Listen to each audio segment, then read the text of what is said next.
Hello students, आज की इस वीडियो में हम दोषों की संख्या इस टॉपिक को देखेंगे। इस टॉपिक के अंदर हम दोष क्या होते हैं, धातु क्या होती है, शरीर की परिभाषा और रोग उत्पन्न कैसे होते हैं, कैसे डिसीज फॉर्मेशन होता है, तो ये सब हम देखेंगे आयुर्वेद के अनुसार। तो इसमें हमारा सबसे पहला टॉपिक है शरीर। चिकित्सा करने के लिए शरीर की जरूरत पड़ती है, तो इसलिए इस शरीर का ज्ञान होना आवश्यक है। तो शरीर किसे कहते हैं, सबसे पहले हम उसको देखेंगे। आयुर्वेद के अकॉर्डिंग शरीर क्या है, तो उसमें हमारी सबसे पहली परिभाषा है पंच महाभूत के विकार समूह। पंच महाभूत होता है आकाश, वायु, अग्नि, जल और पृथ्वी। इन पांचों महाभूतों के विकार से, विकार का अर्थ होता है पांचों के मिलने से एक जो नई चीज बन रही है उसको शरीर कहते हैं। तो मिलने से जो बने शरीर उसे पंच महाभूत का विकार समूह कहा जाता है। तो उसमें आत्मा का आश्रय होता है, शरीर के अंदर आत्मा का आश्रय होता है। तो जो पंच महाभूत का विकार है जिसके अंदर आत्मा है और जो समयोग वाही है उसको शरीर कहते हैं। तो यहाँ एक और पॉइंट आ गया, समयोग वाही।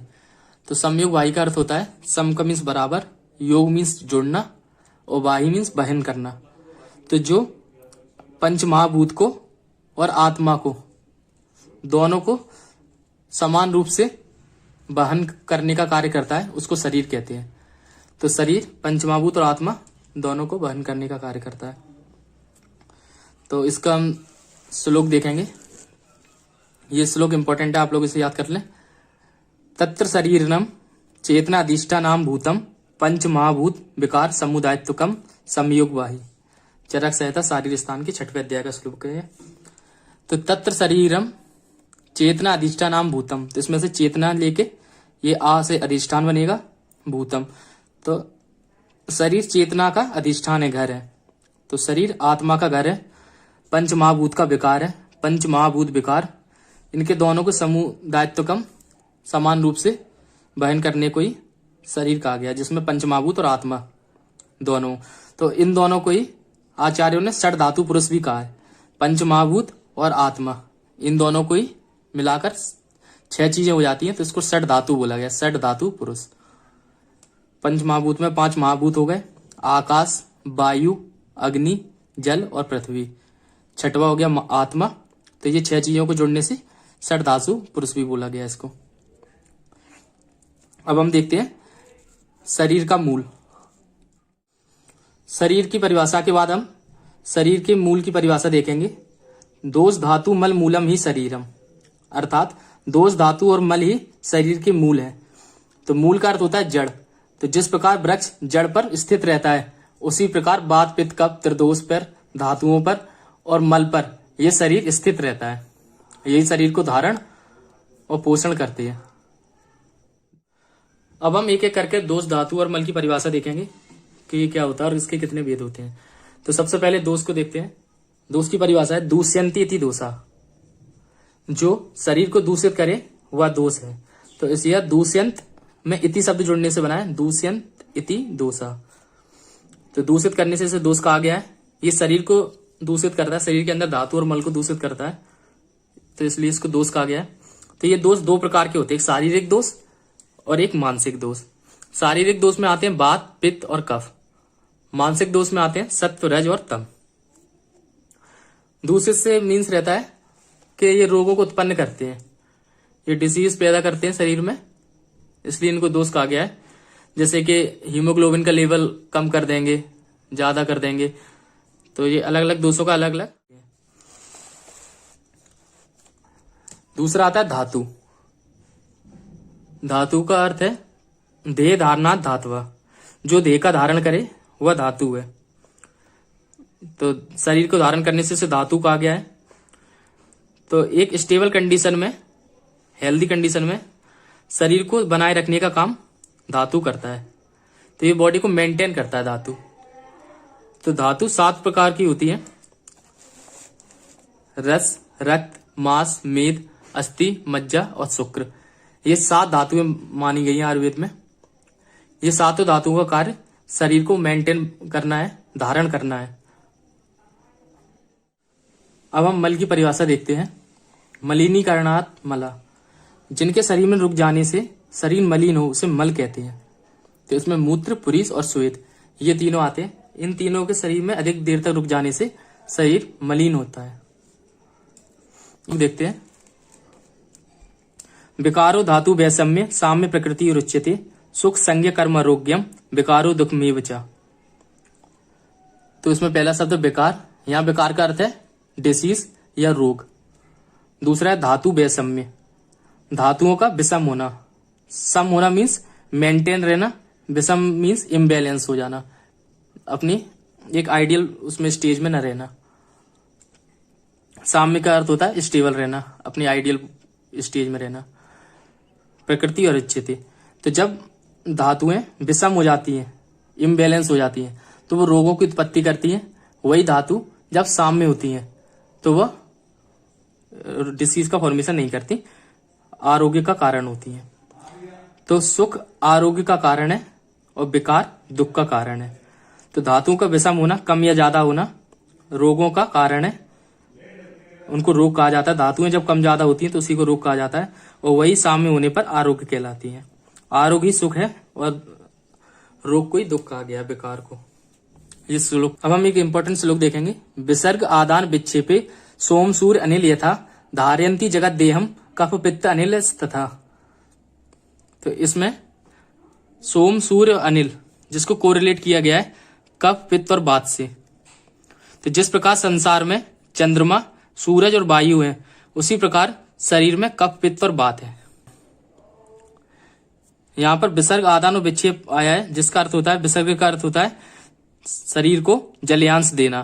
तो जिस प्रकार चंद्रमा शरीर में जलयांश देता है, उसी प्रकार कफ भी शरीर में जलयांश को मेंटेन करता है। सूर्य का अर्थ होता है, आदान से लिया गया है, आदान में जलांश को सोख लेने से अर्थ रहता है। तो सूर्य जिस प्रकार जलांश को सोख लेता है, उसी प्रकार पित्त शरीर में बढ़ जाने से शरीर के अंदर के जल को सोख लेता है। तो इसको पित्त को सूर्य से कोरिलेट किया गया है। और वायु को विक्षेप से किया। विक्षेप का अर्थ होता है इधर उधर करना। तो वायु शरीर के धातुओं को सबको गति प्रदान करती है, इधर से उधर ले जाने का कार्य करती है। तो जिस प्रकार संसार में सोम सूर्य अनिल संसार को धारण करते हैं, उसी प्रकार शरीर को धारण करने का कार्य कफ पित्त और वात करते हैं, और ये मेंटेन करते हैं, शरीर को पोषण करते हैं। अब हम असाम्य अवस्था का कारण देखेंगे। असाम्य अवस्था के कारण ही रोगों की उत्पत्ति होती है। तो इसका कारण क्या है? तो इसके 3 कारण है प्रमुख, उनमें से हम पहला देखेंगे। पहला है असात्मेन्द्रियात संयोग, जिसका अर्थ होता है इंद्रिय के साथ असात्म संयोग होना। तो सात्म का उल्टा है असात्म।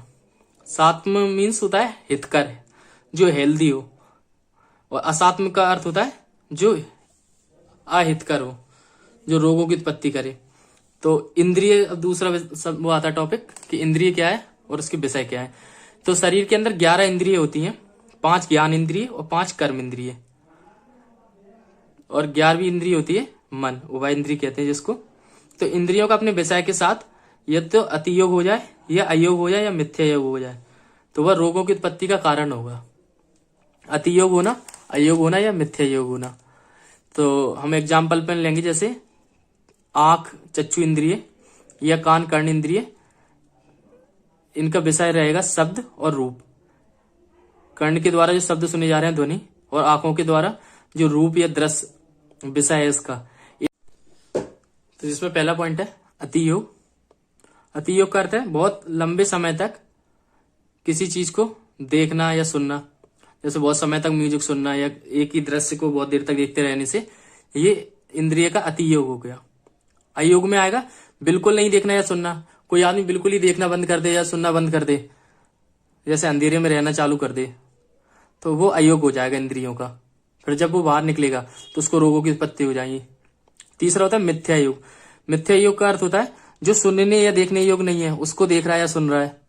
ये हम सुनना या देखना इसलिए बोल रहे हैं क्योंकि हमने एग्जाम्पल में कर्ण इंद्रिय और चक्षु इंद्रिय ले रखा है। जो कर्ण होता है उसको स्रोत इंद्रिय बोलते हैं, और आंखों के लिए चक्षु इंद्रिय को प्रयोग करते हैं। तो इसलिए हम देखना या सुनना एग्जाम्पल ले रहे हैं। तो जो देखने या सुनने योग नहीं है, उसे देखते रहने या सुनने से मिथ्या योग होता है। तो इसका एग्जाम्पल जैसे सूरज की ओर देखना, जिससे हमारी आंखें खराब हो जाएंगी और रोगों की उत्पत्ति हो जाएगी। तो ये इंद्रियों का असात्म संयोग हो गया, जो अहितकर संयोग है। संयोग का अर्थ होता है जुड़ना।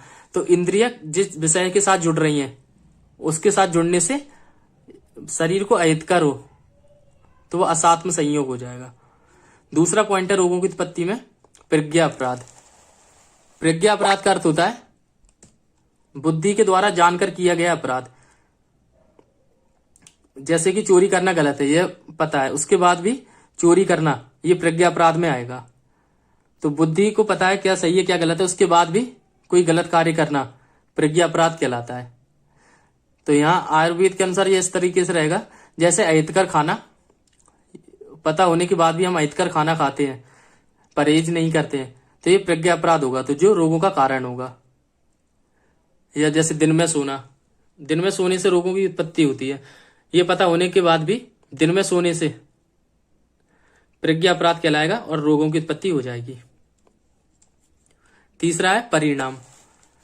परिणाम का अर्थ यहाँ काल से है, तो काल के अतियोग, अयोग या मिथ्या योग से रोगों की उत्पत्ति होती है।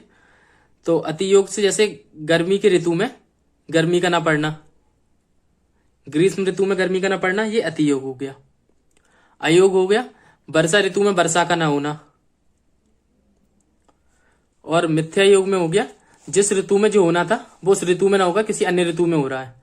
जैसे कि वर्षा ऋतु में वर्षा होनी थी, वर्षा में ना होकर वो किसी अन्य ऋतु में जाके वर्षा हो रही है, तो ये ऋतुओं का मिथ्या योग हो गया। शरद ऋतु में गर्मी का पड़ना, जो गर्मी गर्मी के मौसम में पड़नी चाहिए थी, ग्रीष्म ऋतु में पड़नी चाहिए थी, वो शरद ऋतु में या शीत ऋतु में पड़ रही है, तो इससे क्या होता है, रोगों की उत्पत्ति होती है।